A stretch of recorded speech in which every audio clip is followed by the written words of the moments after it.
নমস্কার বন্ধুরা, আমার বং ইন্দু হেসেলে আপনাদের সবাইকে স্বাগত জানিয়ে আজকের রেসিপি শুরু করছি। তো আজকে আমি বানাবো কাঁচকলার বড়া। তো তার জন্য আমি প্রথমে দেখুন গোটা জিরে আর শুকনো লঙ্কা, এটা শুকনো কড়াইয়ে বা তাওয়াতে আমি ভালো করে এটা ভেজে নেব। দেখুন বন্ধুরা, আমি ভালোভাবে শুকনো লঙ্কা আর গোটা জিরে শুকনো তাওয়াতে ভেজে নিয়েছি। এবার এটা আমি ভালোভাবে শিলে গুঁড়িয়ে নেব। দেখুন বন্ধুরা, আমি কাঁচকলার বড়ার জন্য আমি কাঁচকলা আর আলু একসাথে প্রেসারে সেদ্ধ করে নিয়েছি। হাফ কাপ জল দিয়ে, প্রেসার কুকারে হাফ কাপ জল দিয়ে আমি কাঁচকলার আলুকে সেদ্ধ করে নিয়েছি। আলুর খোসা ছাড়িয়ে নিয়েছিলাম। আর কাঁচকলাটা এমনভাবে কাঁচকলার এমনভাবে ছালটা ছুলবেন যাতে সবুজ ছালে যে সবুজ অংশটা থাকে সেটা যেন থাকে। তো পাতলা করে একদম ছালটা ছুলতে হবে। দিয়ে আমি দুটো সিটি দিয়ে হাফ কাপ জল দিয়ে প্রেসার করে সেদ্ধ করে নিয়েছিলাম। এইবারে এই কাঁচকলা আর আলু আমি ভালোভাবে মেখে নেব।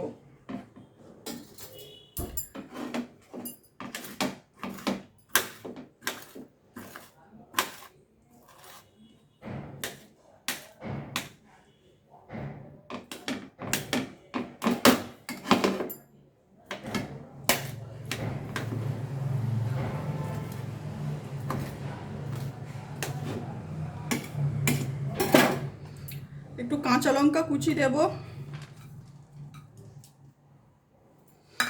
আর শুকনো তাওয়াতে যে জিরে আর শুকনো লঙ্কা গুঁড়িয়ে নিয়েছিলাম, ভেজে গুঁড়িয়ে নিয়েছিলাম, সেই জিরে গুঁড়োটা দিয়ে দেব। আর লবণ দেব। দেখুন বন্ধুরা, আর আমি পেঁয়াজ কুচি দিয়েছি। এই কাঁচা লঙ্কা কুচি, পেঁয়াজ কুচি, লবণ আর জিরে আর শুকনো লঙ্কা যে আমি শুকনো তাওয়ায় ভেজে গুঁড়িয়ে নিয়েছিলাম, এটা একসাথে আমি আগে ভালোভাবে মেখে নেব। এতে পেঁয়াজের ভেতরে নুনটা ঢুকবে আর বড়াটা কিন্তু খেতে খুব ভালো লাগবে। আগে এটা একসাথে আমি মেখে নেব। এবারে আমি আলু আর কাঁচকলা একসাথে মেখে নেব।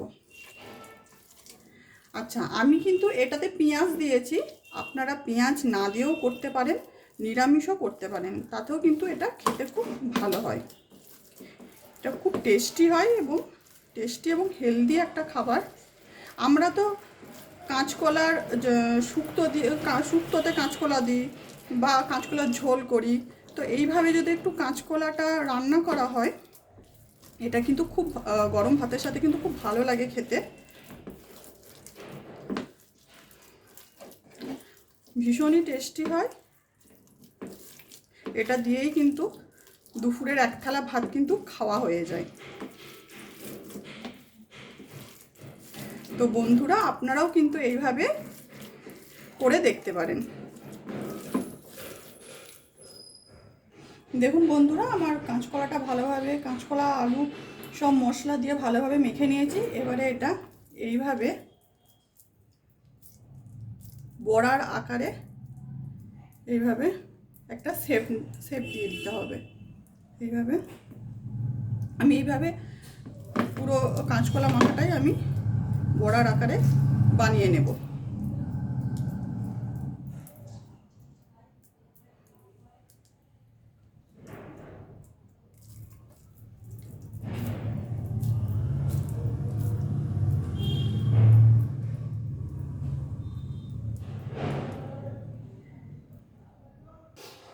দেখুন বন্ধুরা, আমার সব কাঁচকলা মাখাটাই আমার ভালোভাবে বড়ার আকারে আমি করে নিয়েছি।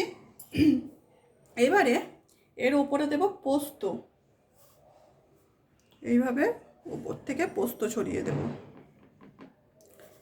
এটাতে আপনারা যদি পেঁয়াজ নাও দেন, শুধু পেঁয়াজ ছাড়া যেভাবে জিরে লঙ্কা ভেজে গুঁড়িয়ে মশলা করে মাখলাম, ওইভাবেও যদি আপনারা করেন নিরামিষ, তাহলে কিন্তু নিরামিষ দিনেও কিন্তু এটা দিয়ে খাওয়া যায়। দেখুন বন্ধুরা, আমি কাঁচকলার বড়ার ওপরে পোস্ত দিয়ে দিয়েছি।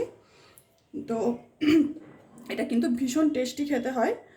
আর ছোট থেকে বড় সবাই কিন্তু এইভাবে যদি কাঁচকলার বড়া রান্না করা হয় তো সবাই পছন্দ করবে। তো চলুন এবার এটা আমি এপিট ওপিট করে ভালোভাবে ভেজে নেব।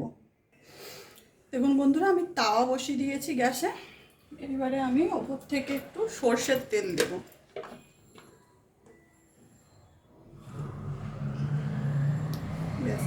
আর এই কাঁচকলার বড়া করতে কিন্তু বেশি তেল লাগে না, ডিপ ফ্রাই করতে হয় না, জাস্ট তাওয়াতে অল্প তেল দিয়ে এপিট ওপিট করে ভালোভাবে ভেজে নিলেই কিন্তু হয়ে যাবে। আর এটা কিন্তু যেমন টেস্টিও হয় তেমন কিন্তু হেলদিও হয়। এই রান্নাটা কিন্তু আমি আমার শাশুড়ি মায়ের কাছ থেকেই শিখেছিলাম। আমার শাশুড়ি মা কিন্তু এই রান্নাটা ভীষণ সুন্দরভাবে বানাতেন এবং ভীষণ টেস্টি খেতে হতো। তো প্রথম আমার শাশুড়ি মায়ের কাছ থেকেই এই রান্নাটা শেখা। দেখুন বন্ধুরা, এবারে কাঁচকলার বড়াগুলো আমি দেব। যেই পাশটায় পোস্ত আছে সেই পাশে তাই তেলে দেব। পোস্ত আছে এই পিঠটাই আমি তেলে দেব। আর গ্যাসটা একদম কিন্তু লো ফ্লেমে রাখতে হবে, নয়তো পুড়ে যাবে।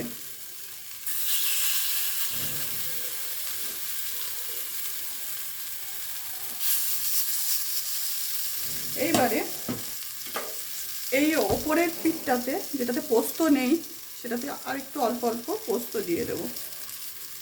পোস্ত ছড়িয়ে দেবো প্রত্যেকটা। এইভাবে আমি সব কটা কাঁচকলার বড়াকে এপিট ওপিট করে ভেজে নেব। দেখুন বন্ধুরা, ওপরে কত সুন্দর কালার এসেছে। দেখুন বন্ধুরা, আমার কাঁচকলার বড়াগুলো সব তৈরি হয়ে গেছে। তো চলুন বন্ধুরা, আমার ভিডিও দেখার জন্য আপনাদের অনেক অনেক ধন্যবাদ। সকলে সুস্থ থাকবেন, ভালো থাকবেন। দেখা হচ্ছে পরের কোনো একটা রেসিপিতে।